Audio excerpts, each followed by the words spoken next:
How did I end up here? Lying in your arms, watching city lights and the stars.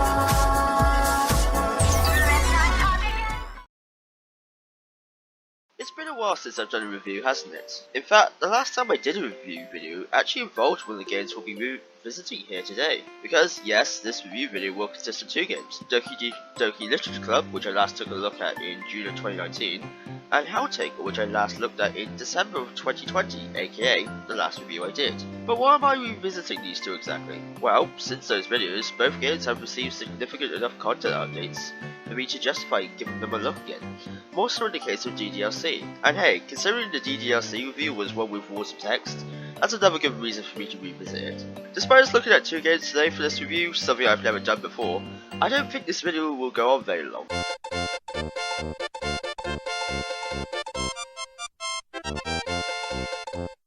In the case of the former DDLC, I'm going to keep my summary of the main game brief because of how I've talked about it in length in the previous DDLC review, and the same goes for Helltaker. There was a lot to talk about, I'll say that now, but you know, it's best if I just don't say anything in regards to possible video lengths. Zanza knows it will bite me in the ass later on. But anyway, excuse the brief intro, but you know how things usually work around here by now, hopefully. Today, we're looking at both Doki Doki Literature Club Plus and Helltaker's free update, Exam Taker, starting with DDLC Plus. So let's just begin already because I'm excited for both of these.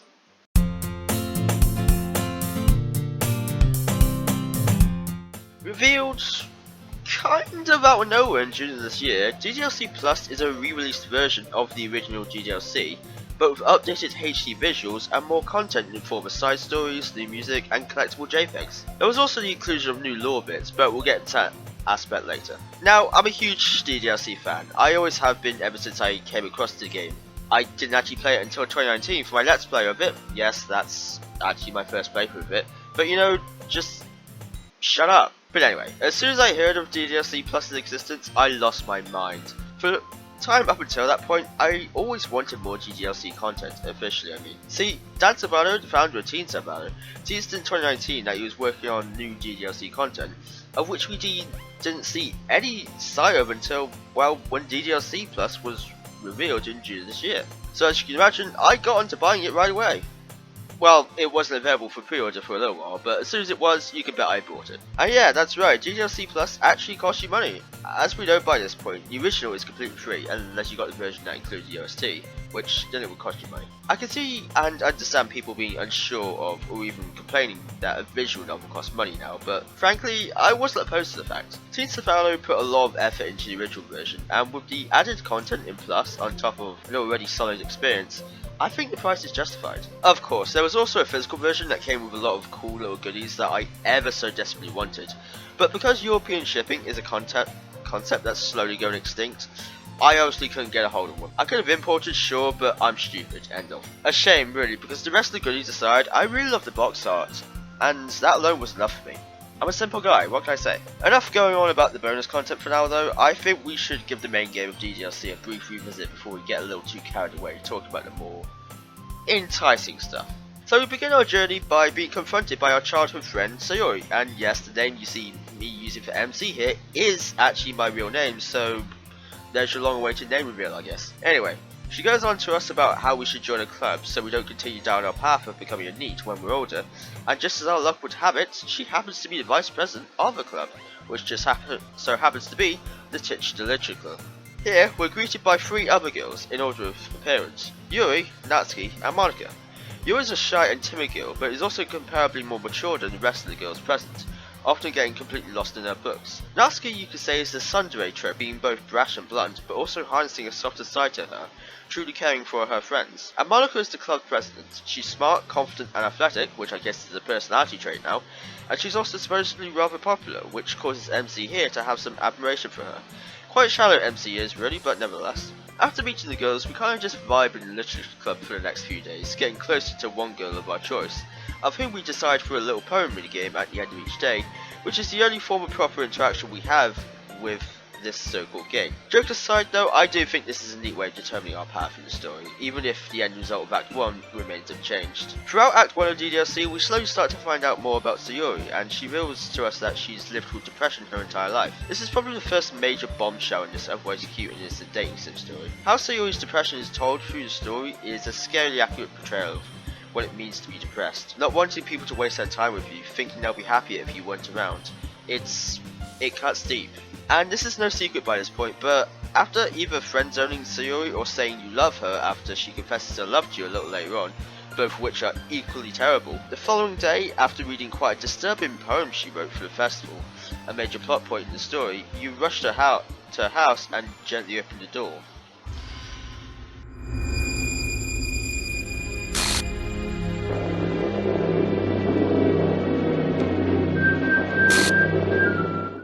Yeah, it's no shock at this point, the game's tagged as a psychological horror for a reason, this being one of them, but even so, it's still quite a shock to a first time player, and an effective turning point in what DDLC will become, a psychological horror. Act 2 is where everything just goes to crap pretty much. The game itself has become unstable thanks to Sayori's character file going missing. Real quick, the way the game messes with the game files throughout to create a sense of unease and a feeling that you aren't the one in control here is a really cool method of breaking the fourth wall. Undertale did something similar by rendering your file completely inept should you have taken the war crime route as a way to make you feel bad for your decision, but DDLC does it in a way that doesn't render your game inept, doesn't hammer you over the head with what it's trying to get across, it just does it to freak you out. Less is more sometimes. But anyway, back to the subject at hand. Act 2 is where the game starts to go right. Visual glitches that are intentional, a lot of RNG based occurrences that make for unique playthroughs, and the overwhelming sense that something's not right, as if that's not at all obvious to say. Short and to the point, Monika's gone rogue. She's become aware of her situation. Her situation is that she has no route in the game where MC, or rather you, can get with her. She's not talking to MC anymore, she's talking to you, the player.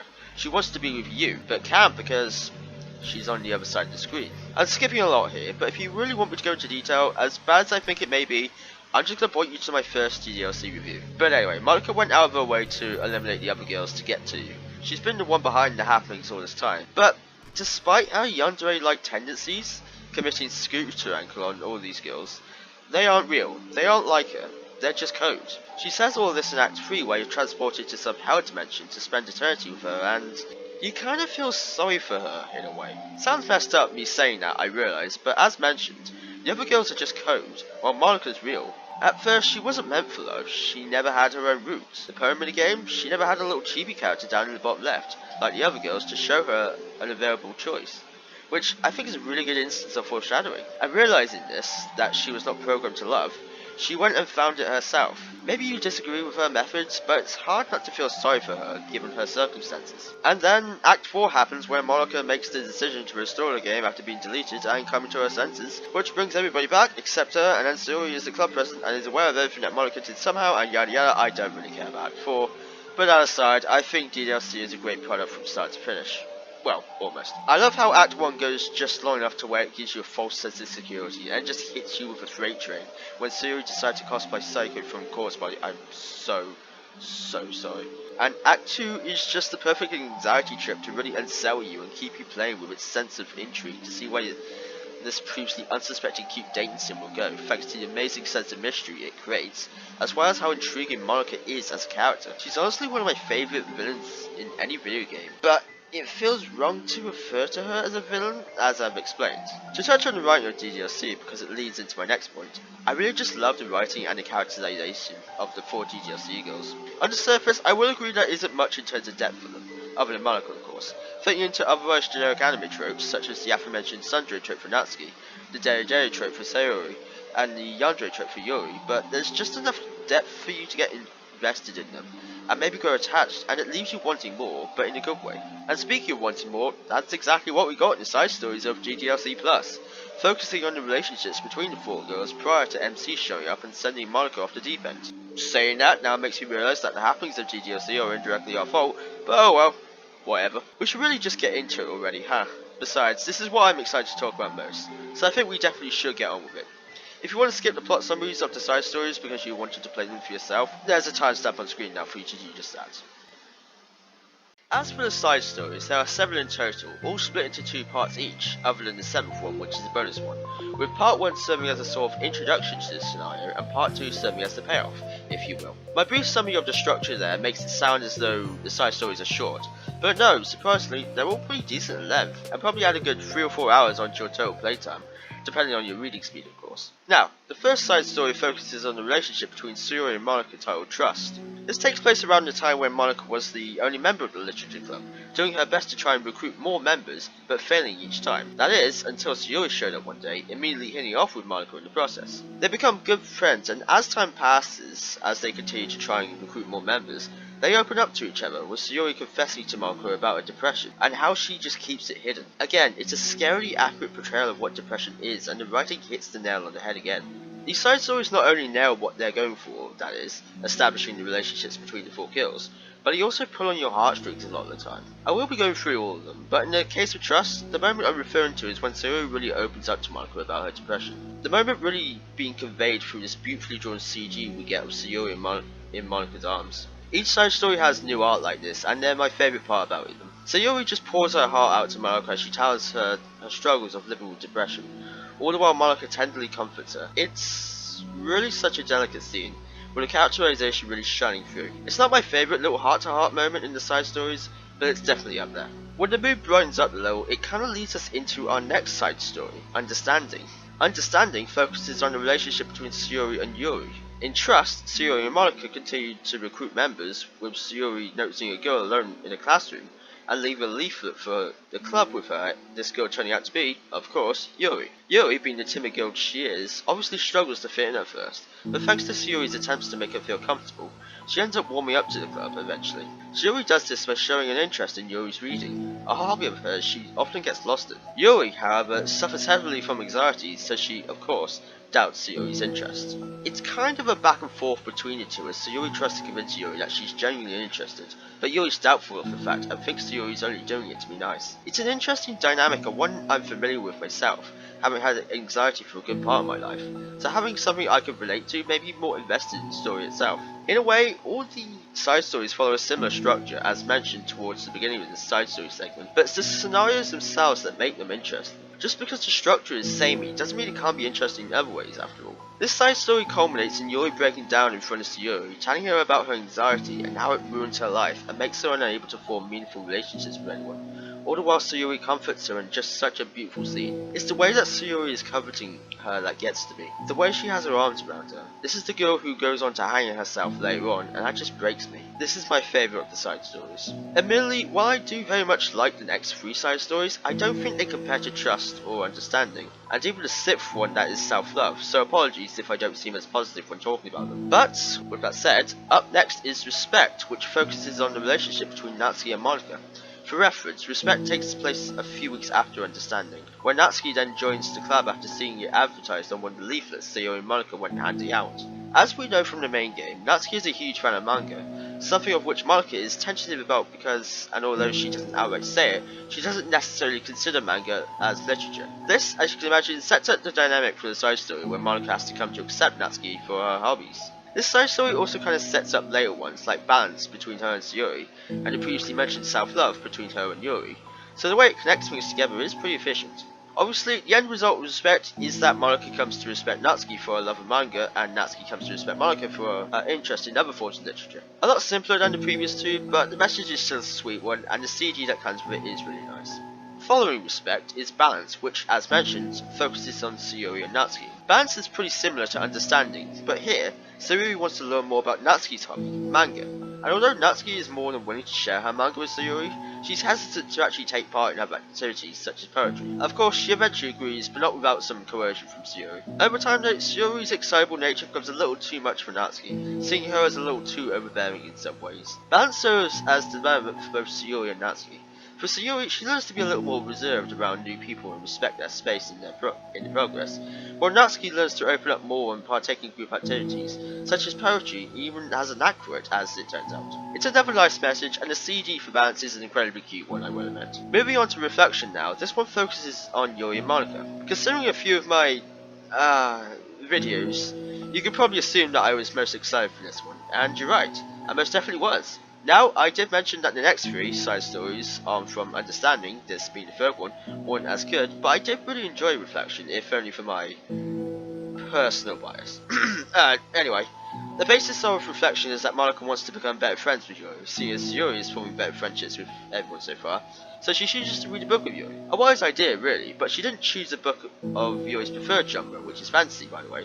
She chose romance, a genre Yuri used to read all the time, but has since stopped because of how it reminds her of her past, which is, apparently, painful for her. There was also a bit of a fight between Yuri and Natsuki on how Yuri looks down upon Natsuki for reading what she considers to be a lesser form of literature, which leads into the end result of Reflection, where Yuri wants to write an apology letter to Natsuki, but is unable to think of anything to write, so Monica helps her out, pictured in just such a sweet CG. This, of course, leads into events of self-love, which focuses on, as you would guess, Yuri and Natsuki. A day after the events of Reflection, Natsuki ends up running into Yuri during lunch. For reference real quick, Natsuki did end up getting the letter from Yuri, though Monica was the one to deliver it because Yuri was too embarrassed. The side story, essentially, is Yuri and Natsuki trying to make amends following their fight in Reflection, and it's written in a way where the making up is believable, in terms of a believable pace. It isn't all sunshine and rainbows after just one day, for example. Not that there's tension that could be cut with a knife, but it's definitely a process. Over the next few days, their bond strengthens, eventually with Natsuki splitting from her previous friends because of how Yuri believes she could do better. On the final day of the side story, Yuri gets to their usual spot to find Natsuki there first. Here, after a little while of them talking about their respective books, Natsuki finds it in her to tell Yuri that she's split off from her friends, and even though she believes she was right in doing so, she admits that she feels lost and alone because of it, which leads her into a panic attack. However, in a rather surprising move for Yuri, she takes the initiative and helps Natsuki through it, staying calm and being caring throughout. She also reassures Natsuki that she isn't alone and she's there for her, which is incredibly sweet of Yuri to do. The CG following it shows Natsuki rest her head on Yuri's shoulder, both seeming content as they discuss their plans for the future in just such an incredibly sweet heart-to-heart moment. Understanding may be my favourite side story, but Self-Love is a very close second, honestly.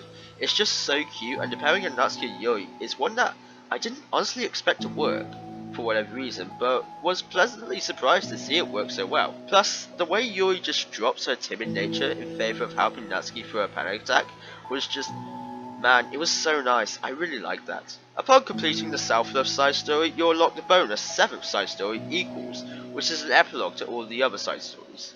Equals is very simple. All 4 of the girls take it in turns to say to the rest of them how much the literature club means to them, and the friendships they've formed along the way have helped them grow as characters, which is something we've been able to see throughout all the side stories and isn't something they're just saying for the sake of it. And in a very clever way of bringing it all together, each member writes down their respective side story word, which is just such a nice attention to detail, I think.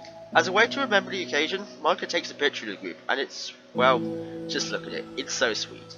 I gave you a brief rundown of each side story, but there is genuinely a lot more to them. I just don't want another 40-minute video on my hands again so soon, you know? So they are definitely something I recommend you go play for yourself, should you have bought DDLC Plus and haven't played them yet for whatever reason. Plus, there are other incentives to pick up Plus as well, such as the included OST you can listen to anytime, which includes the new music that's featured in the side stories that, to go on a tangent here, is so good. Like seriously, it's so good. To mention a few of my favourites, My Song Your Note is such a calming and tranquil piece. Peachy Pie is an amazingly upbeat piece. Lavender Mist is kind of a mix of two. Dusk is calming but also a little somber, and just a little bit honestly sounds like something that would be in a Pokemon Mystery Dungeon game. Is that just me? Anyway, it's all really good stuff. And going back to the extra incentives thing I mentioned, DDLC Plus comes with the addition of collectible images, which, yeah, I realise may not seem like much, but in amongst those images are stuff like concept arts, the CGs themselves, and promotional art, which, in my opinion, I think is all really cool. I love this type of stuff being included in new games. You learn a lot of this through doing certain tasks in the main game, whether that be selecting a certain word in the permanent game, or by simply taking each of the girls' routes to see their CGs. All this is actually contributes to a completion rating, which you can see in the settings menu of the game's makeshift desktop. The desktop is an addition to make browsing files and such more user-friendly in this version, and as a way to get around the game now being on consoles like the Switch, just thought I'd mention it real quick. Now, as you can see here, I'm 98% done. 98%. You wanna know why I haven't achieved 100% yet? Well, that's because a number of these collectible images are what's known as secret poems, of which you can only see in Act 2, and are RNG based occurrences. Do you want to know something? Do you really want to know something? I have played through the main game of DDLC 13 times. just to try and get everything, and frankly, I'm worn out. Sure, the skip button exists for already seen dialogue, and I have seen every bit of dialogue at this point in time, but it's still such a tedious process to wait for Act 1 and hope. Pray that RNG is on your side and you get what you need in Act 2. In my case, the final 2 secret poems. Looking at the secrets here, you probably noticed the 1 in 64 chance boot up screen I have obtained. That's because that's way easier to get, just resetting back to the desktop and booting up the game while in Act 2 until you get it, which takes significantly less time. And even then, it took me like, what, maybe 12 tries I think? I don't remember exactly, but the point is, I just don't want to keep trying for the final 2 things I need. I'm good. Though I will admit the promo art award you get for getting all the secrets is really nice, so it's that at least. Just regarding my complaint about the RNG based collectibles, the overall product of DDLC Plus is an incredibly solid one. The bonus collectible JPEGs are a much appreciated thing for someone like me. The extra stories and the form and side stories are something I wholeheartedly appreciate and have wanted for years. Overall, DDLC Plus is fantastic, and I'm so glad that DDLC has a significant place in my life again. Arguably, DDLC is what made me a writer, a hobby I still maintain and thoroughly enjoy to this day, and for that, I will forever be thankful. There are a few aspects about DDLC Plus that I didn't mention, but those were more lore-centric bits, and I did that on purpose because I believe you should see them for yourself. Whether that be through playing the game itself or watching someone else, either way, they're worth your time. But we're done with DDLC Plus for now, so that means we're finally getting on to Helltaker again. In a way, I guess I should apologise ahead of time because, I mean, compared to me talking about DDLC Plus here, the Helltaker segment doesn't even compare in length, but who cares, let's just get right into it.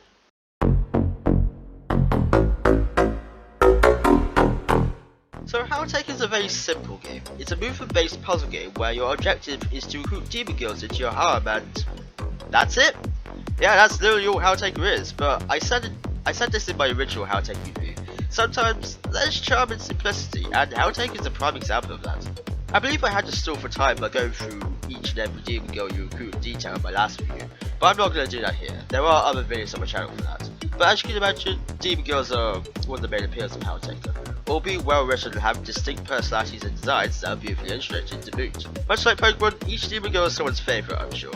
And to touch more upon the writing briefly, it's all on point. It's charmingly witty and self-aware, which is just what you would expect given the type of plot that this is. And funnily enough, all this carries over into the free update the game received on its 1-year anniversary, Exam Taker. Hell yeah, now it's a segue for once! The plot of Exam Taker is, yet again, super simple. You're some sort of demonic creation, named Subject 67, trying to escape the clutches of the new demon in town, Lawmaster. To escape, you just have to work your way through a number of puzzles, and even a boss fight at the end, which is something that plays similar to Judgment's recruitment stage in the main game. Despite the simple premise again, there is actually some lore behind the extra chapter, which I guess is fitting considering the new character is called Lawmaster. The events of Exam Taker supposedly take place far into the future from the events of Helltaker, and although I said Lawmaster is a new character, only technically.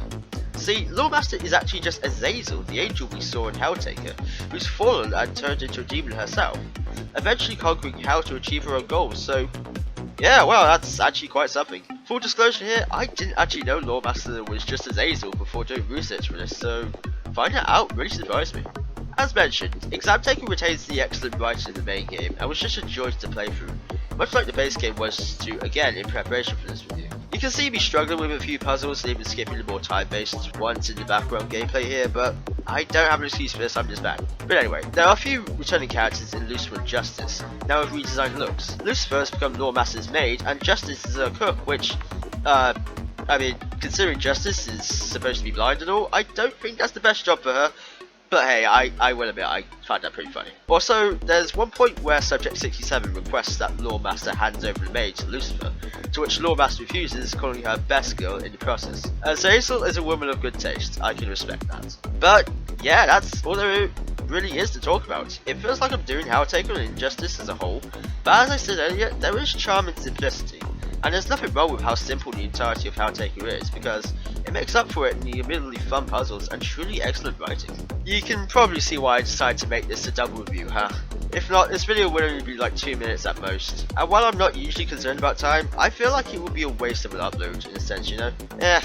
Enough trying to delve into my psyche. This has been fun to make. It was a joy getting to revisit these 2 games again, and it was a joy getting to make a review video again. So hopefully, this gets me back in the mood to create more review videos because, admittedly, I do have a number of ones in mind. but we will see. The last thing I want to do is promise something after all, just in case.